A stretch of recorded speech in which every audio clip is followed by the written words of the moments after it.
everyone. In this video, we are going to see about Coulomb's law. So, this topic is comes in electromagnetic field or electromagnetic theory. So, this is one of the important law in electromagnetic field. So, let us see. So, the main purpose of this Coulomb law is used to find the force between the 2 point charges. So what are the two types of charges? Means positive charge and negative charge. So depending upon the polarity of the charge, the force may be repulsive force or attractive force. So for example, if two charges are same polarity, that is plus plus and minus minus. So if the 2 point charges are same polarity, means we are getting the repulsive force, that is two charges are repel each other, so that we are getting the repulsive force.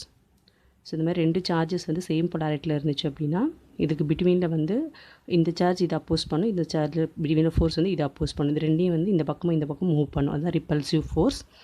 And attractive force means opposite charges, plus minus, right? So this is the plus charge and this is the negative charge. It creates the attractive force. The arrow mark, it represents the charges are attracted to each other. So the force created between the opposite charges are attractive force. So these are all some basic things about the what are the types of charges and how we are getting the repulsive force and the attractive force depending upon the polarity of the charges. So ரெண்டு polarity சேமாக இருந்தால் repulsive force create ஆகும். ரெண்டு சார்ஜஸும் opposite பொலாரிட்டியில் இருந்துச்சு அப்படின்னா, அது plus charge இது minus சார்ஜாக இருந்துச்சு அப்படின்னா ஆப்போசிட் பொலாரிட்டியில் இருந்துச்சு அப்படின்னா அட்ராக்டிவ் ஃபோர்ஸ் வந்து ரெண்டு ஃபோர்ஸ் வந்து க்ரியேட் ஆகும். தான் two types of forces. So that force is normally calculated by using Coulomb's law.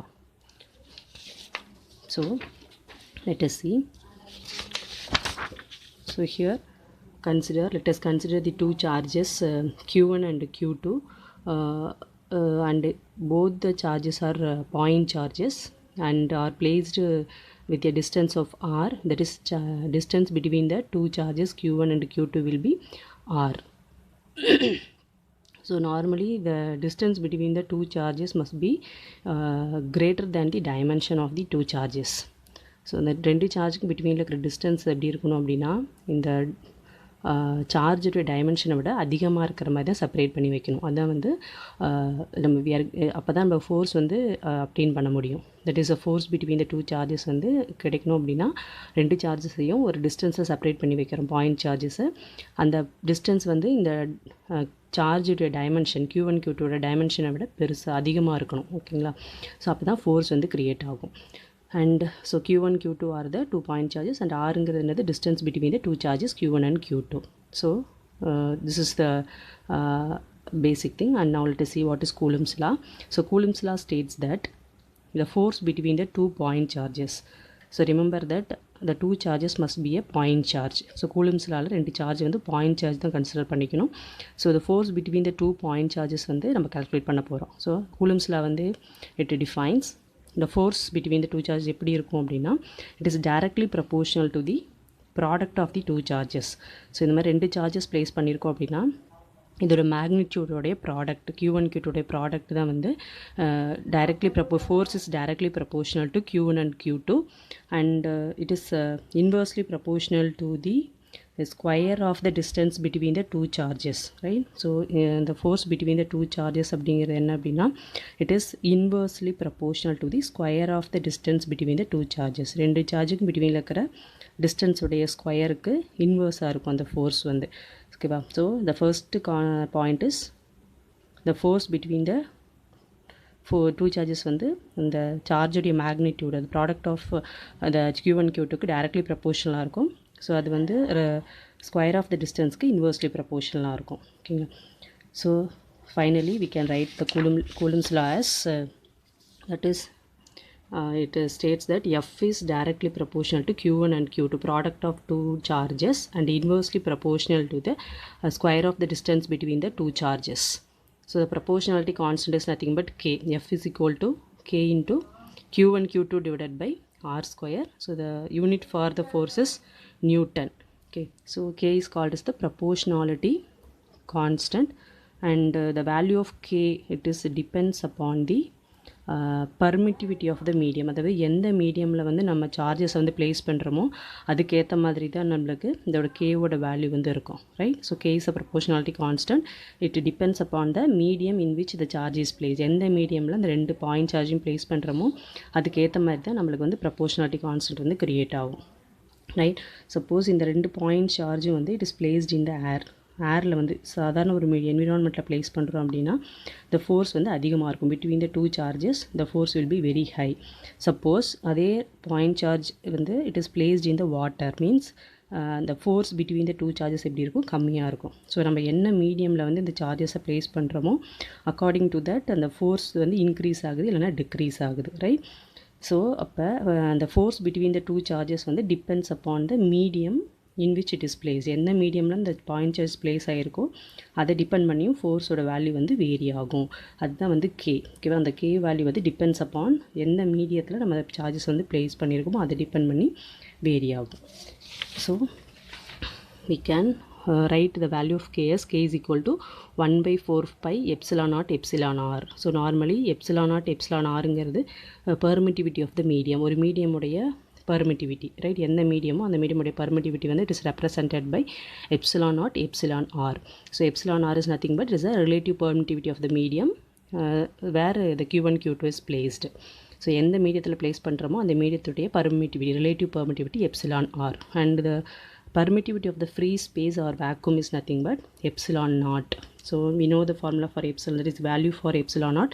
Epsilon naught is equal to 8.854 into 10 power minus 12 farad per meter. So already I set that epsilon ஆருங்கிறது என்னது, எந்த மீடியமில் அந்த 2 point சார்ஜும் place ஆகிருக்கோ அந்த மீடியத்துடைய relative permittivity is epsilon r. If ஏரில் வந்து 2 சார்ஜையும் பிளேஸ் பண்ணியிருந்தாங்க அப்படின்னா epsilon r is equal to 1. Suppose the 2 charges are placed in the dielectric medium, ஒரு டைஎலக்ட்ரிக் மீடியமில் வந்து பிளேஸ் பண்ணியிருக்காங்க அப்படின்னா ஃபோர்ஸ் பிட்வீன் த 2 சார்ஜஸ் வந்து the relative permittivity of the medium is equal to 4. ஓகேவா? ஸோ இந்த எப்சிலானோட வேல்யூ வந்து வேரி ஆகிட்டே போகும் டிபெண்டிங் அப்பான் த மீடியம். எந்த மீடியமில் அந்த பாயிண்ட் சார்ஜஸ் 2யும் பிளேஸ் பண்ணுறாங்களோ அதை பேஸ் பண்ணி எப்சிலானோட வேல்யூ வந்து சேஞ்ச் ஆகிட்டே இருக்கும். ஸோ நாள் டெஸ்டி. ஸோ நம்ம இந்த electromagnetic field for all the charges are normally place in the air. This the one of the assumption. So எல்லா சார்ஜுமே வந்து ஏரில் இருக்கிற மாதிரி கன்சிடர் பண்ணி கால்குலேட் பண்ணியிருக்காங்க. So if q1 q2 are placed in the air அப்படின்னா epsilon ஆரோட வேல்யூ என்ன இருக்கும், உங்களுக்கு 1ன்னு மாற்றணும். So the k value already we know the formula 1/4 pi epsilon naught epsilon r. So in that equation என்ன பண்ண போகிறோம், எப்சிலான் ஆருக்கு பதிலாக just we are putting the value 1. So k value is 1/4 pi epsilon naught value is 8.854 into 10 power minus 12 and epsilon r value is 1. So if you are calculating this value 1/4 pi, this value is nothing but 9 into 10 power 9 meter per farad. So this is the k value. So finally the Coulomb's law is nothing but F, force between the 2 charge F is equal to proportionality constant product of 2 charges divided by square of the distance between the 2 charges, or we can write it as the instead of k க்கு பதிலா என்ன பண்ணிருக்கோம் 1/4 pi epsilon naught. So q1 q2 divided by r square. So here k க்கு பதிலா அதோட value 1/4 pi epsilon naught. epsilon r value is 1. ஓகேவா? அதனால இது போடலைங்க. Then we can also write it as F is equal to, so already we know the form, this value of k is nothing but 9 into 10 power 9. So here instead of k replace 9 into 10 power 9, the product of 2 charges divided by r square. So this is the Coulomb's law, right? So the Coulomb's law is nothing but the force between the 2 charges directly proportional to product of the 2 charges and inversely proportional to the square of the distance between the 2 charges. So these are the 3 possible formula for calculating the force between the 2 charges q1, 2 point charges q1 and q2. So this is the Coulomb's law. So here we are getting the F is nothing but is here only we are getting the magnitude, right? So now let us see the vector form of Coulomb's law, right? So the vector form of Coulomb's law is normally attained by using the vector symbol. So this is the q1 point charge, this is the q2 point charge. So here the force between the 2 charges may be this direction or this direction. So force means it moves from one point to another point, it is having the direction. So the force அப்படிங்கிறது என்ன அப்படின்னா அதுக்கு மேக்னிடியூடும் இருக்கும் டைரக்ஷனும் இருக்கும். ஒரு டைரக்ஷனில் தான் move ஆகும் அந்த ஃபோர்ஸ்ன்னு சொல்கிறோம். ஸோ இது force is having both magnitude and direction. So அதனால் அதை வந்து நம்ம வெக்டார் குவான்டிட்டிலையும் ரெப்ரசன்ட் பண்ண முடியும். ஓகேங்களா? ஸோ இந்த ஃபார்மில் வந்து நார்மல் கூலும்ஸ் லா ஈக்குவேஷன். ஸோ வெக்டார் ஃபார்மில் வந்து கூலும்ஸ் லா வந்து ரெப்ரசன்ட் பண்ணணும் அப்படின்னா அதுக்கு we want to replace f as the vector quantity. f வந்து வெக்டாரை ரெப்ரசன்ட் பண்ண போகிறோம். ஸோ அதுக்கு என்ன பண்ணியிருக்கோம், just consider. So here q1 q2 are 2 point charges. So the distance between the two charge வந்து என்ன சொல்லியிருக்கோம், r12. அதாவது இப்போ இது என்ன கால்குலேட் பண்ண போகிறோம் அப்படின்னா q1னால் q2 மேலே எவ்வளோ ஃபோர்ஸ் வந்து ஆக்ட் ஆகுது, இந்த டைரெக்ஷனில் என்ன ஃபோர்ஸ் வந்து க்ரியேட் ஆகுது, right? That is this direction. இந்த டைரெக்ஷனில் இந்த q1 சார்ஜ்னால் இது மேலே ஒரு ஃபோர்ஸ் வந்து ஆக்ட் ஆகுது, ரைட்? ஸோ அப்போ தட் இஸ் என்ன பண்ணுறோம் அப்படின்னா இந்த டைரெக்ஷனில் இப்படி ஒரு ஃபோர்ஸ் வந்து இது மேலே இப்படி ஆக்ட் ஆகுது. அப்போ இது வந்து இந்த டைரெக்ஷனில் மூவ் ஆகிறதுனால so what is the force F2, that is F2 on F1 due to that particular charge Q2. Q1னால் Q2 மேலே ஒரு சார்ஜ் வந்து ஆக்ட் ஆகுது. So that is nothing but F2. So F2 is equal to Coulomb's law q1 q2 divided by r12 square divided by 4 pi epsilon. நம்மளுக்கு தெரியுது வந்து Coulomb's லா normal equation. So vector மேலே இப்படி ஒரு சிம்பிள் போட்டோமா, this is vector quantity. So that we are putting the unit vector a12. Normal ஃபார்மில் பார்த்திங்கன்னா இந்த இது வராது, இந்த மேலே வெக்டார் சிம்பிளும் வராது. ஸோ வெக்டார் குவான்டிட்டியில் ரெப்ரசன்ட் பண்ணும்போது என்ன பண்ணுறோம் அப்படின்னா மேலே வெக்டார் சிம்பிள் போடுறதுனால இங்கே we are adding the one vector, unit vector a12 is added in this equation. So a12 அப்படிங்கிறது யூனிட் வெக்டார் இந்த டைரக்ஷன் r12. ஸோ நார்மலி இந்த டைரக்ஷன் q1 ஃபோர்ஸ் வந்து இப்படி q1னால் ஒரு ஃபோர்ஸ் க்ரியேட் ஆகி அது மேலே q2 மேலே வந்து ஆக்ட் ஆகிறது வந்து அப்போ r12 is having also direction. So அப்போ r12வையும் we are going to represent it as vector quantity. So r12 என்ன பண்ண போகிறோம், இதையும் ஒரு வெக்டாராக ரெப்ரசன்ட் பண்ண போகிறோம். ஏன்னா இது வந்து ஒரு டிஸ்டன்ஸ் வந்து மூவ் ஆகுது. அப்போ it is having the direction. So that the distance is also vector quantity. இப்போ r12வையும் வெக்டாரால் ரெப்ரசன்ட் பண்ண போகிறோம். So r12 is equal to magnitude of r12 vector into 1 unit vector. So the magnitude of r1 vector வந்து இந்த மாதிரி சிம்பிளாக மேக்னிடியூடில் வந்து நம்ம vector quantity represent பண்ண தேவையில்ல, வெறும் மேக்னிடியூட் மட்டும் எடுத்துக்க போகிறோம். So here a12 is the unit vector. So இந்த ஈக்குவேஷனில் என்ன பண்ணுறோம், தட் இஸ் r12 வெக்டாருங்கிறது என்ன அப்படின்னா r12 magnitude into a12 vector. So from this equation a12 vector is equal to r12 vector divide by r12. So இதில் a12 மட்டும் right hand சைடில் வச்சுட்டு r12 வந்து இந்த லெஃப்ட் ஹேண்ட் சைடு கொண்டு வந்துட்டோம் அப்படின்னா a12 vector is equal to r12 vector divide by r12. இப்போ இந்த a12 value is substituted in this equation. இந்த ஈக்குவேஷனில் a12 வெக்டாருக்கு பதிலாக just put r12 vector divided by r12 அப்படின்னு ரீப்ளேஸ் பண்ண போகிறோம். Okay, so f2 is equal to q1 q2 4 pi epsilon naught r12 square. So இங்கே இருக்கக்கூடிய இந்த a12 வெக்டார் இருக்குல்ல, இந்த வெக்டாருக்கு பதிலாக just put r12 vector divided by r12. So next is nothing but it is f2 is equal to q1 q2 divided by 4 pi epsilon naught r12 square இருக்குது, இங்கே ஒரு r12. So that it is the r12 cube dot r12 vector, right? So the vector form of this Coulomb's law is nothing but f vector is equal to q1 q2 divided by 4 pi epsilon naught r21 square into a12 vector. So q1 cube divided by 4 pi epsilon naught r1 cube divided by, so 2 represent, this is the unit vector representation. So the unit vector வந்து இந்த மாதிரி r12 வெக்டாராக replace பண்ணும்போது இந்த மாதிரி 2 different formulas வந்து நம்மளுக்கு கிடைக்குது. So இது வந்து vector form of Coulomb's law. So next one is this is the normal Coulomb's law equation, that is f is equal to q1 q2 divided by 4 pi epsilon naught r square. Vector அப்படின்னா a12 வெக்டார்னு போட்டுக்கணும் இங்கே. So இங்கே என்ன பண்ணுறோம், otherwise k into 1 by 4 pi epsilon naught is replaced as k into q1 q2 divided by r square. So this is the normal Coulomb's law equation, that is it is having only the magnitude scalar form, and if you are going to represent it as the vector form, we want to put the unit vector and also the r12 vector. So these are all the 4 formulas for Coulomb's law. So the Coulomb's law is nothing but it is creating the mutual force between the two charges. That is, if you are considering the two charges q1 and q2, q1 and q2, these are all the two charges.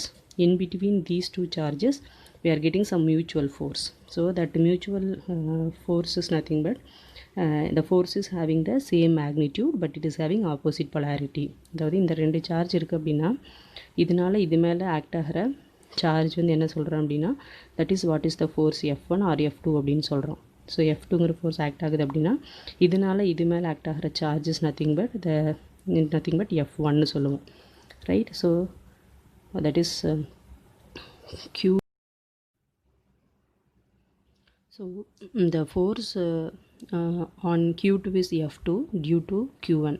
Okay, Q1னால இது மேலே act ஆகக்கூடிய force வந்து F2 and இது வந்து இந்த டைரக்ஷனில் இருக்கும். And the what is the force on Q1, it is a F1, it is due to Q2, this is in this direction. So இந்த ரெண்டு ஃபோர்ஸுமே வந்து அதோட மேக்னிடியூட் வந்து will be same but both of them are in opposite direction. So the force between the two charges are mutual force and it is having the same magnitude but both are in opposite direction. F1 is equal to minus F2. So this is about Coulomb's law and this is the formula for Coulomb's law. So now let us see the applications of Coulomb's law. It is used to find the force between the pair of charges and to find the electric field intensity and also to find the potential at a point and also the flux density.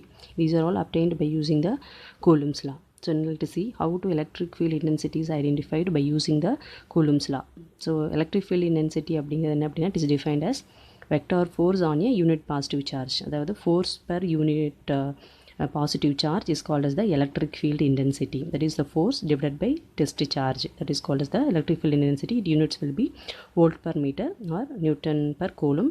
So the derivation for this one I am going to explain in the next video.